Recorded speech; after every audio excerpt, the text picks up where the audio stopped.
Okay, everybody, this is my spoiler review of Poker Face episode 8, The Orpheus Syndrome. This was directed by Natasha Lyonne herself, which she also co wrote with Alice Jew. Before I jump into this review, please make sure to subscribe.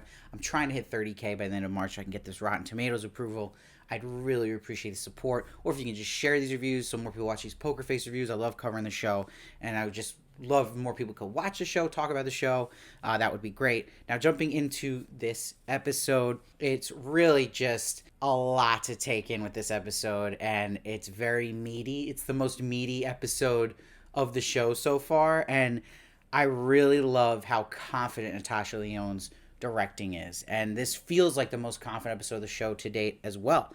And I love that you even have like this bombastic music at the top, right, when we see Cherry Jones's character Laura with her husband who's about to be ex-husband Max, and he finds out she's done something. I like that it let mystery kind of roll through this episode because you're trying to figure out, what did she do? What was on this footage? And it slowly reveals itself as, again, we're learning through Charlie. I also like it wasn't too long before we saw Charlie in this episode. It was only about 12 minutes getting to her music, her coming into the barbershop, which we'll get to. But it was loaded with really three fantastic performances with Cherry Jones as Laura, Nick Nolte as Arthur, and Natasha Lyonne, of course, as Charlie. And I really, really believe this is the Emmy submission episode for this show, and there has to be Emmy consideration for Cherry Jones, Nick Nolte, and Natasha Lyonne for this specific episode. And I'm going to point out really the scene that sold it for me in a minute. Now, I love how the show always jumps between different moments in time, but I thought it was interesting at the beginning of the episode when we see that Arthur is with his sculpt of Orpheus in the background. You see Charlie's hair just walking in the background very slightly, but it's there just at the hint of what Charlie's purpose in the episode. And also, of course, when Laura comes to see Arthur, we hear the teapot, and that's Charlie. But that means more too, because remember, the teapot, this tea is the weapon of choice of Laura. So it's also connecting in the sense that when that teapot was going before she killed Max, and then later on she would use that tea on Arthur. And in this first scene when Laura and Arthur together, she says to him, do you think it's possible to be forgiven by the dead? Arthur says no. So this goes back further to when they're talking to each other and he knows what she did and they're in front of the fire. And she brings that up again, where she says, you're right, the dead can't forgive me, but they can't hurt me. So this really sets up what's going to happen this episode with Laura. And it gets this fantastic ending sequence that the dead doesn't forgive her, and that they do end up getting to her and hurting her and causing her to jump off of this building, which, again, I'm going to break down more as we get to that scene. But what I love was how detailed these figures of this special effects artist were in this episode. It was very Guillermo del Toro, and actually watching this episode I was like, this is way better than any of the Cabinet of Curiosity episodes, at least most of them, and I wanted more of this out of that show, the horror elements. But I feel like Guillermo del Toro watching this is probably like, oh, this is it, this is great. But I like how these figures, these models in the set for his stop animation movie here, the Orpheus Syndrome, were all meaning something, right, with the Orpheus head. And we literally have Charlie explain this, that it's out of his guilt, right? And Orpheus is bringing this girl back to life, this being Lily, the actress who he believes he killed. And then you have the camera head, which is the cameraman. You got the red light symbolized by this Cyclops monster.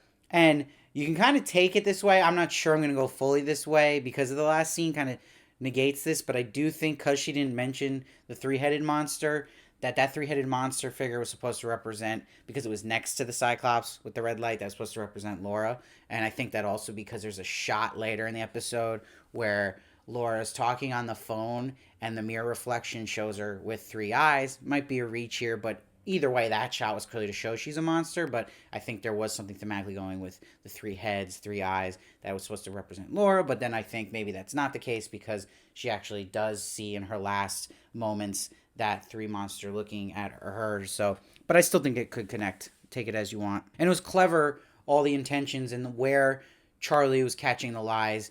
And it made sense, right? The first one she catches is literally Laura saying to Arthur that she wants the sculpt of Max to beg for forgiveness, but she really is there to get it to use for the Face ID. And she warns Arthur about this, not to trust her. Now, I do want to bring something up where one of the critiques I have is there is a little bit more suspension of disbelief, I believe. Maybe not, but maybe I'm still toying with this in my head about her not getting rid of this footage. And it's not almost a sense of her not getting rid of the footage, because I would say that we're supposed to believe that Laura didn't know she was caught on camera flipping that light. But I do think after killing someone, doing that with the red light, knowing there's cameras on set, you'd be more thorough to look at the footage, and you could just make up something why it's not there in the archives anymore, delete it.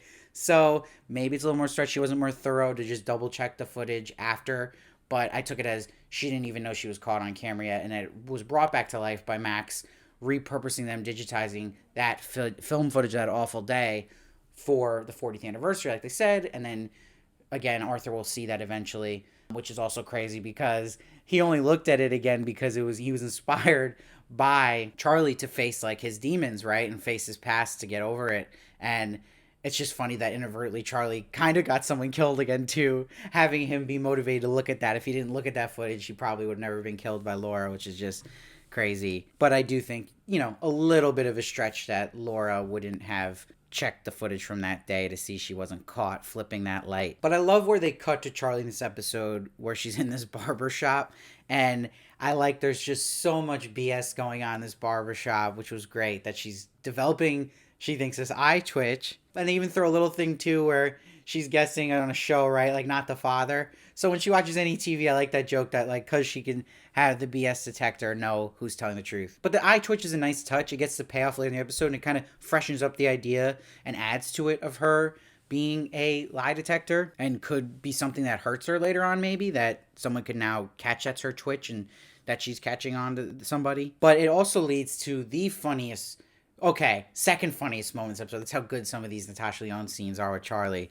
But one of them was when Arthur tells her he's not doing great today to bury a friend, and she has no eye twitch reaction to this. That moment, her face, whichever she was doing, was amazing. And I also love when we see she starts working for him. He's like, "Welcome to the House of Horrors, Charlie." And she's like, "All right." And it's literally very Wayne's World to me, that reaction. I thought that was so good. But this was really, really good writing on how Arthur felt this guilt, and that it made sense with this actress of Lily, who's also played by Rowan Blanchard, who's a pretty big actress. So I was surprised she was in this role, because it's a very, very small role for a pretty big name.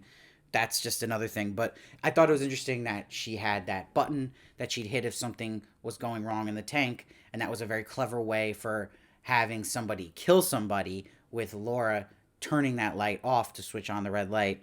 But him having that guilt, thinking that he frustrated her so much and that she might have not hit the button because she didn't want to let him down. I thought that was very believable and excellent. And I also like that Charlie brought up Natalie from episode 1, losing a friend, so we can get more into Charlie's psychology, the stuff she's been through. And she still thinks about it, and she's like, does it ever end? But see, that is what's great. In this moment, my favorite moment of the episode and of the show so far is this scene between Nick Nolte and Natasha Lyonne. Because Natasha Lyonne, as director, chooses to use the close-ups here, which was brilliant, because it hits so much harder, and that's faith in herself as an actress, but faith in Nick Nolte as well. Any director who decides to do that in these moments, let those actors show what they got with those close-ups. I mean, it is so powerful, this scene, because he says, "I don't believe the dead can forgive us," and she says, "BS." She knows he does, and that's why he's making this film, The Orpheus Syndrome, and it's a ritual of penance, she's saying. But I love that by the end of this episode, Arthur will be forgiven by the dead. He didn't do anything wrong, and that it is literally showing you someone who isn't forgiven by the dead, which is Laura. And that she'll actually go through his movie in the end. Again, I'll save that for the end. But I love she's talking about Charlie gotta revisit the past to get past it. It's a great way to justify Arthur going to look at this footage again. And it gives you just things to think about, which I really like. Just about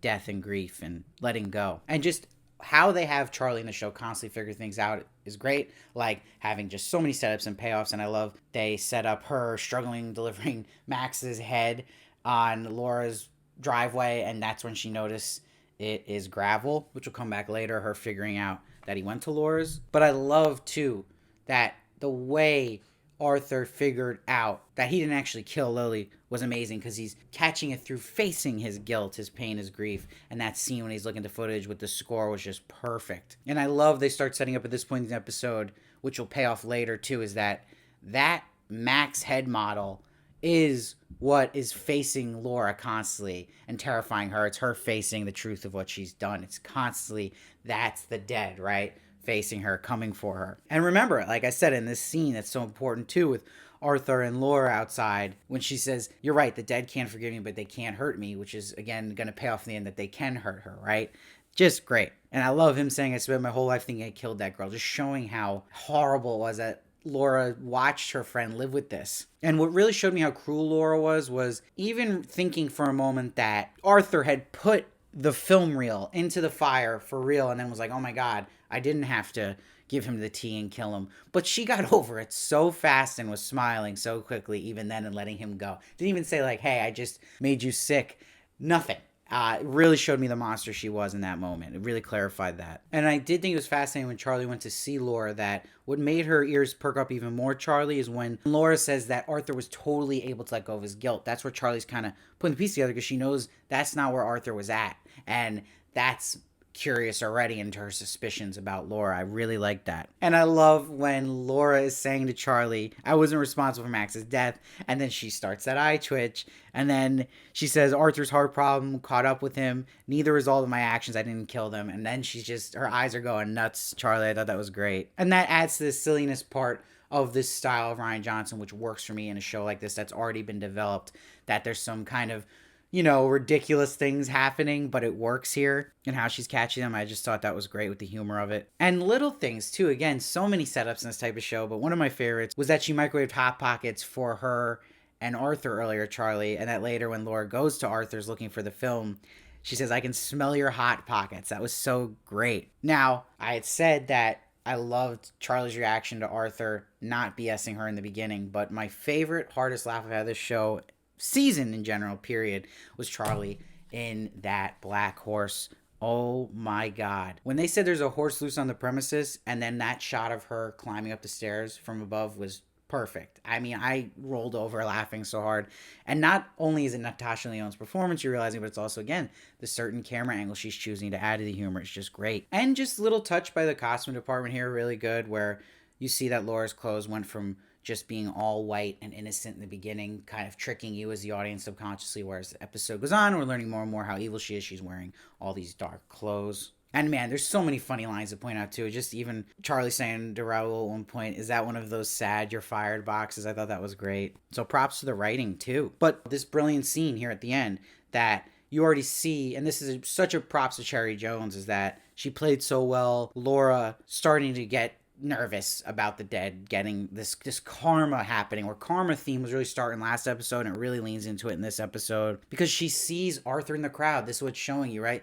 That the dead can hurt you in this story, and that she stares at the Max sculpt as well, and that's why she sees it leads directly into Max from the dead. And she's literally saying in her speech, "The past cannot hurt us," and she's saying it's scared. Again, just a props to Cherry Jones playing that line so well, of being confident, doing these evil things, but also terrified of it catching up to her. And I love when she starts to go through the Orpheus syndrome stop motion sequence, the just awesome sequence here, that it's just red lights. Once it's revealed she turned that red light off, that they decide to film the set that way. I thought that was great. And it leading into the exhibit that was for Arthur and his projects, and that she's literally going through Arthur's work here. It's a horror sequence at the end here, which was perfect. The stop motion effects were awesome. And she's seeing this Orpheus syndrome idea literally being played out in front of her, but in the different way, right? Where she's not getting that forgiveness and she jumps off. I mean, I thought that was so good. So I'm giving this one a 9.5. This was the best episode of the season so far. I don't know how they're going to pass this one the next two. Maybe they do.